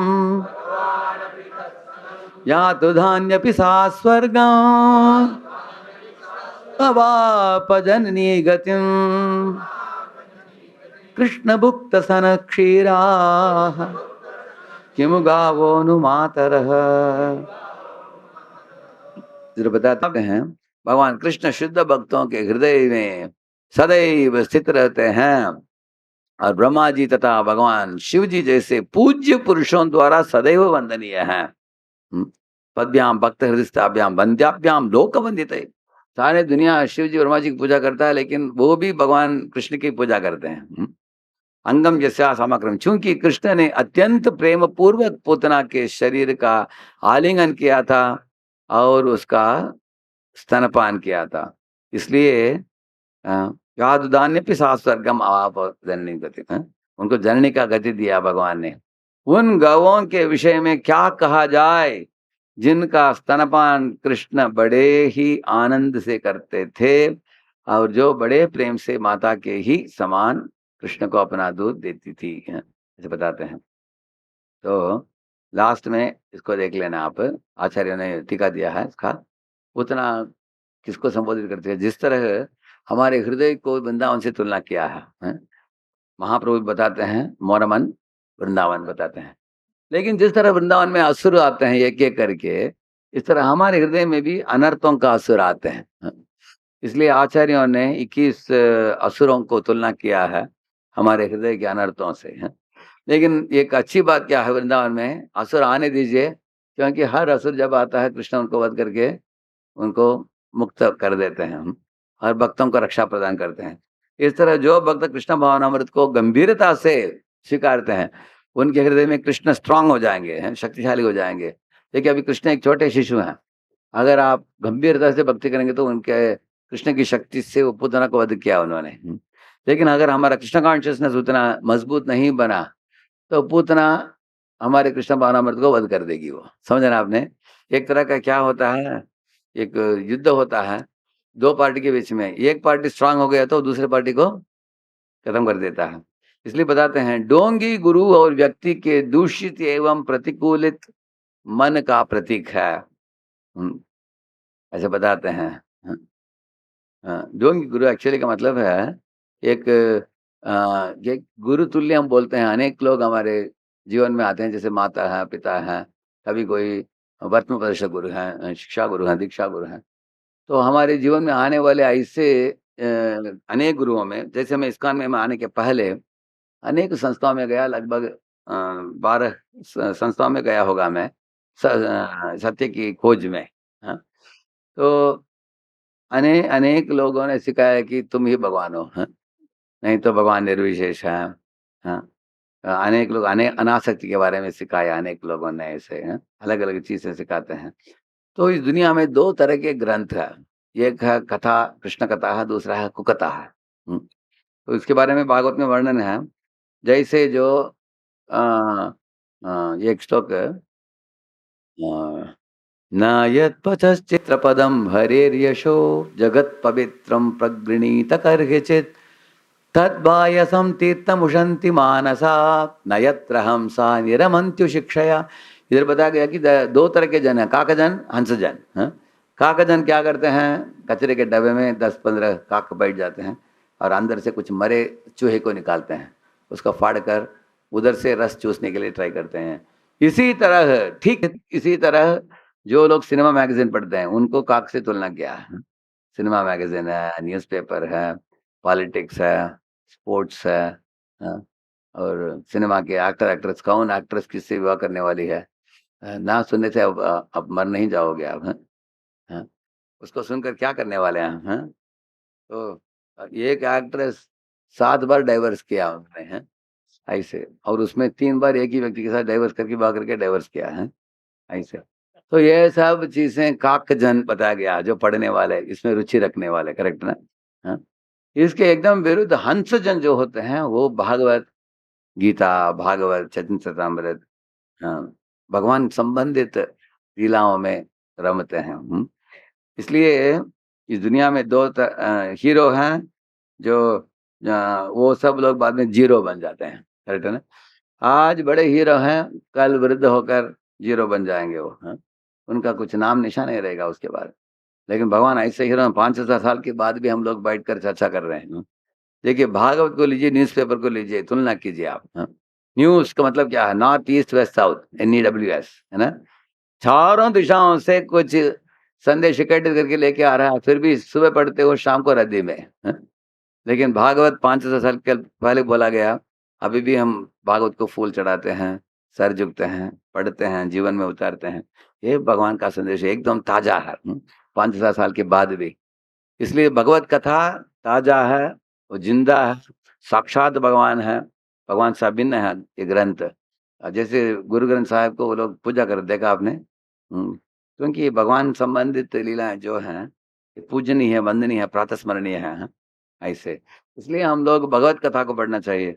जो गुरु आपको भगवान की ओर नहीं लेके जाता, एक व्यक्ति ने अभी-अभी सुना मैंने, पूछ रहा है कि ये जो कथाएँ हैं, जैसे प्रहलाद की कथा, ध्रुव की कथा इत्यादि, हैं, क्या हमें ये पढ़ना चाहिए? वो ये गुरु बोलता है कि मैं किसी की बुक नहीं पढ़ता, हाँ?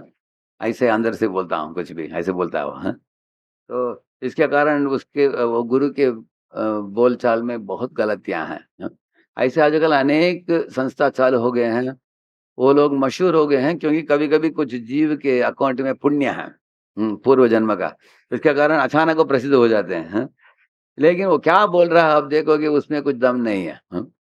फिर भी अनेक जीव मूर्ख बनकर उनके पीछे पड़ते हैं क्योंकि उनका कुछ फेम का, वो भी एक तरह का ऐश्वर्य है, हाँ? तो हम लोग देखना चाहिए, प्रभुपाद ने बोला गुरु को कैसे पहचाना जाए, सरल चीज़ है प्रभुपाद ने बोला। पहला चीज़ है, गुरु is after God and after God only, हाँ? गुरु भगवान के पीछे है, भगवान के पीछे ही है। दूसरे विषय में गुरु को रुचि नहीं है, नंबर 1, हाँ? दूसरा चीज़ प्रभुपाद ने बोला, गुरु का मतलब है भौतिक दुनिया से आपको आध्यात्मिक दुनिया लेके जाने वाला व्यक्ति गुरु होता है। From material world to spiritual world. आपको दुनियादारी ऐशोआराम का आशीर्वाद देने वाला वो नहीं है, आपको इस दुनिया से वो दुनिया लेकर जाएगा। और तीसरा है, आपको भगवान के नाम प्रदान करेगा, बोलेगा कि मैं भगवान का सेवक हूँ, मैं भी सेवक हूँ, तुम भी सेवक बन सकते हो, हाँ? और भगवान के नाम लो, चित्त को शुद्ध करो, purification of heart, glorification of God, हाँ? ये सिखाएगा आपको, हाँ? चित्त को शुद्ध करना, भगवान के गुणगान करना और भगवत नाम को ऐसे लौटना, हाँ, ये है। चौथा है, वो बोलेगा कि इस दुनिया में अनेक लोग अनेक तरह की सेवाओं में लगे हैं, सामाजिक सेवाएँ इत्यादि, हाँ? लेकिन गुरु बोलेगा कि भगवान को तुम सेवा करोगे, वो पेड़ के मूल में पानी डालने के समान है। तेरे पेड़ के मूल में पानी डालो, सारे डालियाँ को पोषण मिल जाता है। इसी तरह मातृधर्म, पितृधर्म, अतिथि धर्म, राजधर्म, स्त्री धर्म, वर्ण धर्म, आश्रम धर्म, ये सब डालियाँ हैं एक पेड़ के। तो पेड़ के तना नहीं तो पेड़ के मूल जो है वो परोधर्म है, भागवत धर्म है। तो हम जो भागवत से चर्चा कर रहे हैं, तो जैसे प्रहलाद महाराज, ध्रुव महाराज, हैं, अम्बरीश महाराज, युधिष्ठिर, पांडव लोग, ये सब क्या, ये भागवत धर्म को अपनाना चाहिए। ये जो सिखाएगा वो असली गुरु है। तो और वो गुरु बोलेगा आपको कि परम सत्य एक ही है, अनेक नहीं है, लेकिन सब देवी देवता भगवान के सेवक हैं। जैसे भारत में कितने मुख्यमंत्री हैं? 30 टू 33 मुख्यमंत्री हैं, लेकिन प्रधानमंत्री कितने हैं? एक है। इसी तरह एकल ईश्वर कृष्ण आसव प्रत्यय। सब देवी देवता भगवान के साथ लीलाएं करते हैं, वो भगवान को स्वामी के रूप में मानते हैं। परम सत्य एक ही है, भगवान कृष्ण है। तो इस तरह गुरु हमको सिखाएगा। और गुरु ये दुनिया के ऐशो-आराम के पीछे नहीं भागता हो।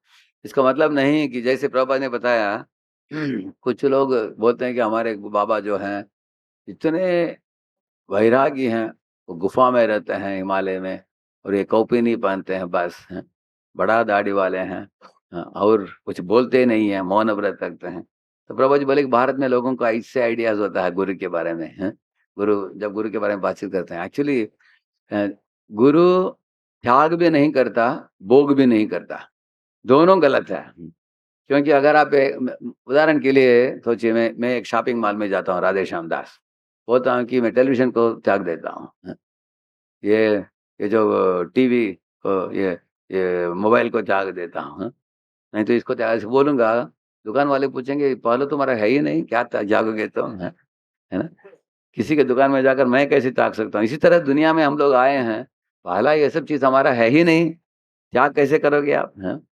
और इनको भोगना भी नहीं चाहिए, क्योंकि दूसरे व्यक्तियों के चीज़ों को हम भोगना नहीं चाहिए, माँगे बिना, पूछे बिना, करेक्ट है ना?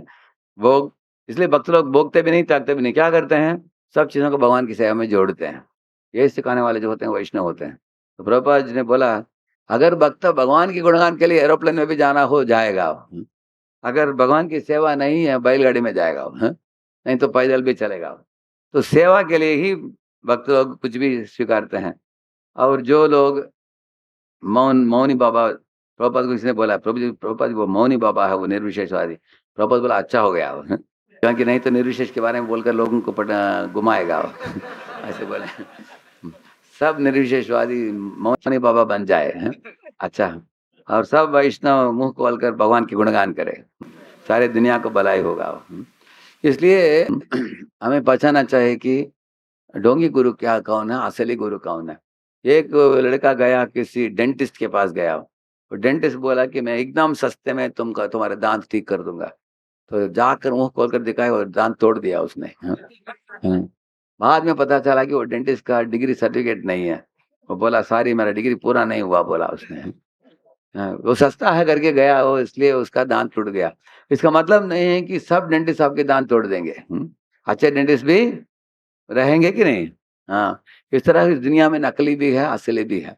जैसे नकली करेंसी नोट है, असली करेंसी नोट है। नकली गोल्ड है, असली गोल्ड भी है, करेक्ट है ना? इस तरह नकली ढोंगी गुरु अनेक लोग भी हैं इस दुनिया में। इसका मतलब नहीं कि कोई गुरु है ही नहीं, असली गुरु हैं।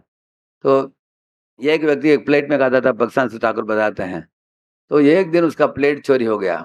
बोला कि आज मेरा प्लेट चोरी हो गया, जब तक वो प्लेट नहीं मिलता मैं ज़मीन में ही खाऊँगा, बोला। हो सकता है क्या ऐसे? ठीक है, दूसरा प्लेट ले लेना चाहिए, हैं? इस तरह अगर कोई धोखा खाया है किसी गुरु से, उसको छोड़कर सही गुरु को ढूँढना चाहिए। सही गुरु की वाणी जो होता है, वो भगवान ही उसकी वाणी में अपने आप को प्रदर्शित करते हैं, हैं? ऐसे गुरु की वाणी शास्त्रों की वाणी से मिल-जुलता है। वो शास्त्रों से अलग कुछ नहीं बोलता वो। शास्त्र भगवान का साक्षात जैसे बताते हैं धर्मम तो साक्षात भगवत प्रणीतम, भगवान ही देते हैं शास्त्र। तो उसको दोहराने वाला होनी चाहिए जो भी अ, वक्त होता है, सही गुरु होता है। तो प्रभुपाद जी ने इस्कॉन संस्था बढ़िया बनाया, और खुद भी प्रभुपाद जी शास्त्र के आधार पर बोलते थे, और उसके बाद हम लोगों को इतना अच्छा सिखा दिया प्रभुपाद जी के किताबों के द्वारा। इस्कॉन में कोई ढोंगीपन नहीं कर सकता, करेगा तो पकड़ा जाएगा।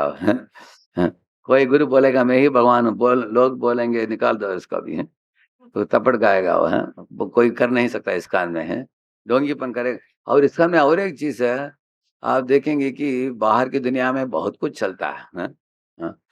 ये गुरु को एक बाहर की दुनिया में लोग इतना उनको ऊपर उठाते हैं, बाद में इतना जमीन के अंदर डाल देंगे उनको, है ऐसा करेंगे, सब होता है। पहले वो हार का फूल का हार पहनाएंगे, बाद में चप्पल का हार पहनाएंगे उसको, दोनों होता है बाहर की दुनिया में। लेकिन प्रभुपाद जो है इस्कॉन में किसी को इतना ऊपर भी नहीं उठाया, नीचे भी नहीं डाला, बोला कि सब हम सब भगवान के भक्त हैं, भगवान के दास हैं। तो जीबीसी बनाया उन्होंने, टेम्पल प्रेसिडेंट्स बनाया, मंदिर बनाया, मंदिर के अंदर हम लोग रहते हैं। किसी का व्यवहार ठीक नहीं हो तो तुरंत कंप्लेंट चला जाएगा ऊपर, और उसको पकड़कर एक्शन लिया जाता है तुरंत, हाँ। तो ये अच्छा संस्था है, एक अधिकृत संस्था है। एक संस्था है जिधर शिक्षा पत्रिका में गुरु जी ने लिखा है कि कृष्ण के बाएं साइड में राधा रानी खड़ी है और राधा और कृष्ण को पूजना ही हमारे जीवन का परम लक्ष्य है। पहला श्लोक शिक्षापत्री में लिखा है उन्होंने ऐसे है।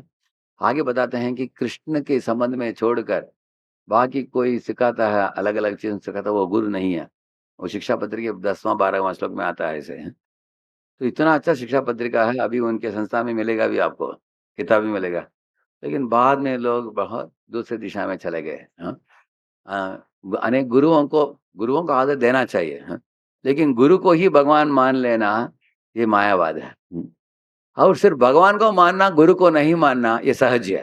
हाँ, लेकिन जो गुरु को भी मानता है, भगवान को मानता है, इसलिए हम लोग गौर निताई दोनों को पूजते हैं। गौर भगवान है और निताई गुरु है। यस्य देवे परा भक्तिर्यथा देवे तथा गुरौ तस्यैते कथिता ह्यर्था प्रकाशन्ते महात्मनः। जो व्यक्ति गुरु और कृष्ण दोनों को मानता हो, दोनों के आदेशानुसार जीवन चलाता हो, उसके हृदय में भगवान के संबंध में सब दिव्य ज्ञान प्रकाशित हो जाता है। ऐसे बताते हैं। तो we need both Guru and Krishna.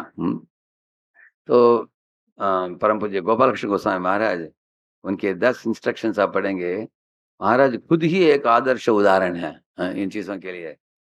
मैंने देखा है परम पूज्य गोपाल कृष्ण महाराज का आदत है, उनके शिष्य अगर पुणे से कहीं बाहर जा रहे हो, उनको मिलने के लिए आते थे परिवार सहित। महाराज जी हम लोगों को पुणे छोड़कर कहीं और जाना है। पहला चीज बोलते थे, कहीं भी जाते हो हर संडे इस्कॉन में जाना चाहिए। मंदिर से जुड़े रहो, घर में रहोगे तो कमजोर हो जाओगे। मंदिर में जाओ और मंदिर में जाने के बाद भक्तों को मिलकर सेवा ले लो। मंदिर में किताब का वितरण करो, सेवा करो। अकेले कोई भक्ति नहीं कर सकता। भक्तों के संग में रहकर भक्ति करना चाहिए। महाराज हमेशा, मैंने अनेक बार खुद ही देखा मैंने। और महाराज भी खुद एक आदर्श उदाहरण प्रस्तुत करते हैं। इस्कॉन में पूजा आराधना किया भगवान को। भगवान महाराज बहुत अच्छी तरह चैतन्य चरितामृत से पढ़कर बहुत सरलता से समझ आते थे लीलाएं। ऐसे महाराज इतने आयशाराम के बीच में भी कभी भी उद्देश्य को ना बोलकर अपने आप को, तो अपने सर्वस्व को देखकर महाराज के उदाहरण एक ज्वलंत उदाहरण है भक्तों के लिए। तो अभी महाराज के अनुपस्थित में हम लोग उनके we are missing Maharaj very much, but Maharaj is present with us through his videos, lectures and his teachings. तो हम लोग उनके शिक्षा को पकड़कर अपने जीवन में आगे चलेंगे तो जरूर हम सदगति प्राप्त करेंगे। हरे कृष्णा। शिल प्रभुपाद की। one question again, later.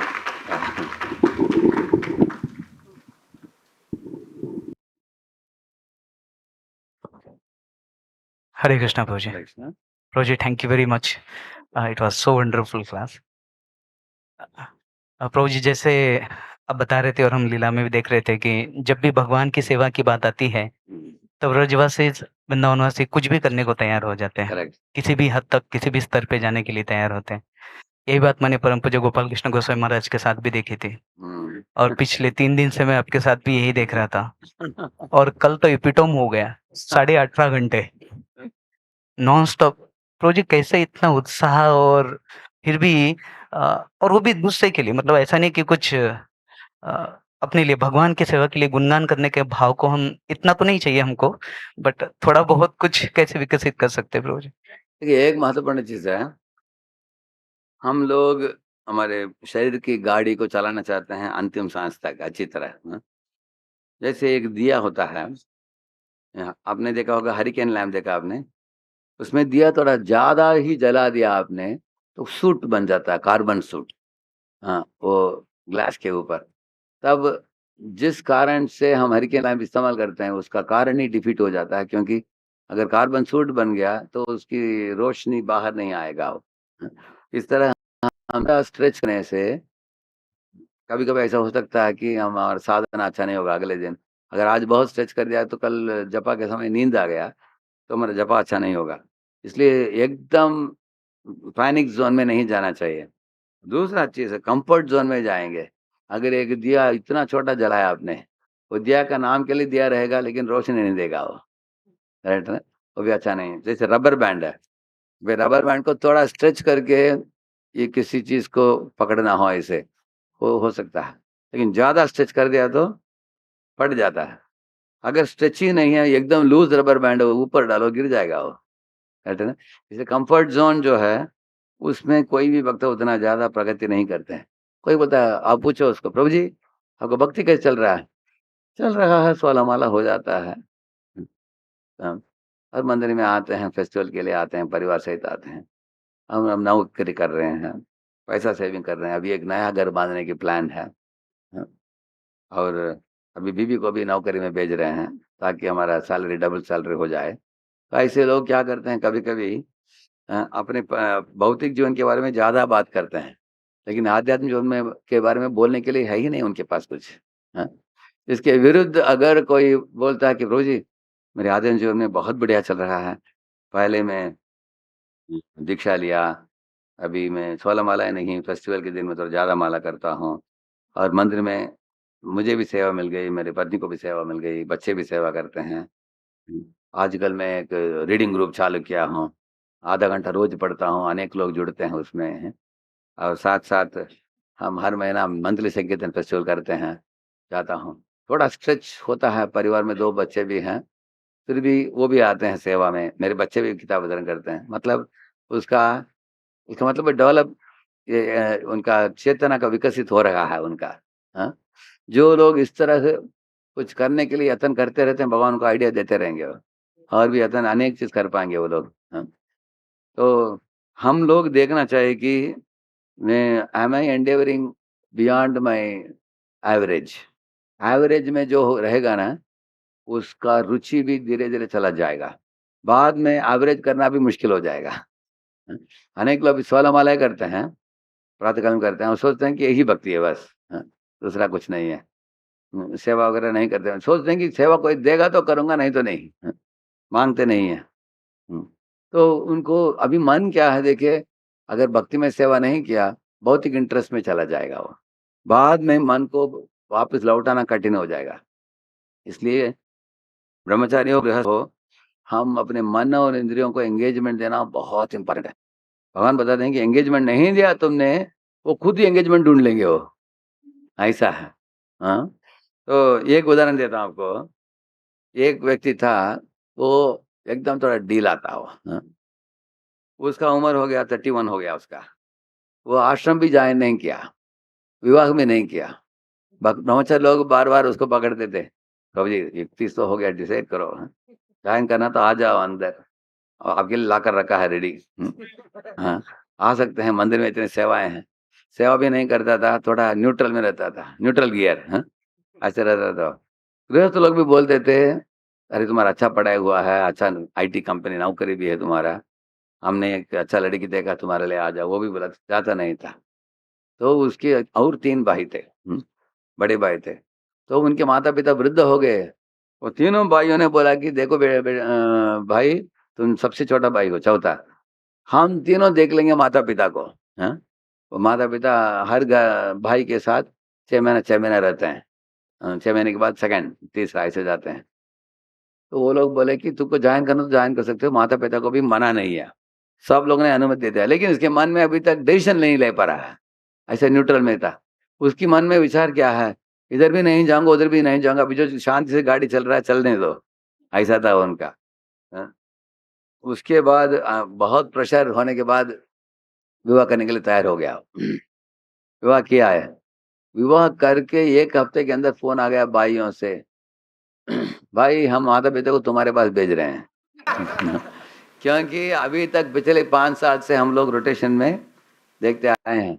अभी कम से कम 2 साल तुम रखो तुम्हारे पास, ऐसे बोला। तो ये लड़का है मेरे पास। राधेश्याम प्रभु, कितना भगवान ने डिज़ाइन किया है दुनिया को ऐसे। अगर मैं ब्रह्मचारी बना तो भाई लोग देख लेंगे उनको। अगर मैं गृहस्थ बना तो ज़िम्मेदारी आ गया मुझे। करेक्ट है? इसलिए दुनिया में कोई खाली नहीं रह सकता। ये खाली रखने के लिए इच्छा किया, ऐसे-ऐसे किया, दोनों को नाटक किया, ऐसे हो नहीं पाया वो। क्योंकि ज़िम्मेदार आ ही जाएगा हमको, कोई बच नहीं सकता। इस तरह माताओं को भी पूछिए, माता जो है, अगर मंदिर में सेवा नहीं है, राजभोग नहीं है, हार नहीं है, बच्चों को सिखा नहीं रही है, उनको मोबाइल लेकर बैठेगी, अलग-अलग चीज़ें देखती रहेगी वो, अनावश्यक चीज़ें, और गलत चीज़ों में फँस जाएगी वो। अनेक माताएं पे फंस गए हैं, कुछ लोगों का परिवार ही बिगड़ गया है। हाँ, तो हमको दुनिया के माया से डरना नहीं, हमसे डरना है हमको। हम किससे डरना है? हमारे मन से ही डरना चाहिए। हाँ?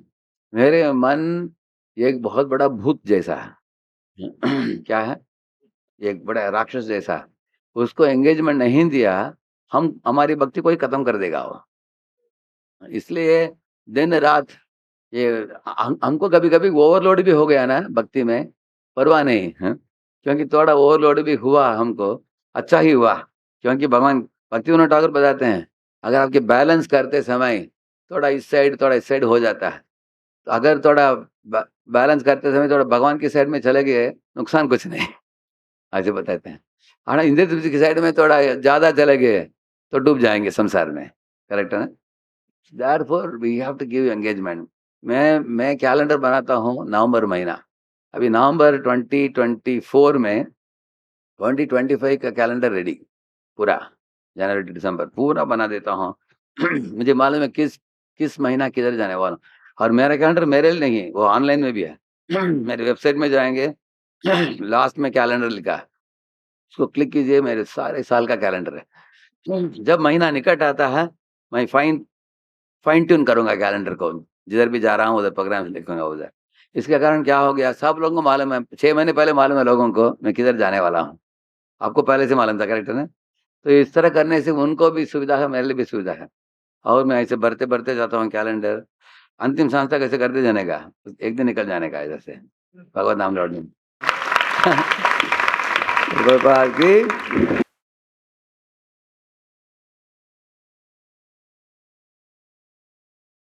राधेश्याम प्रभु जी की जय।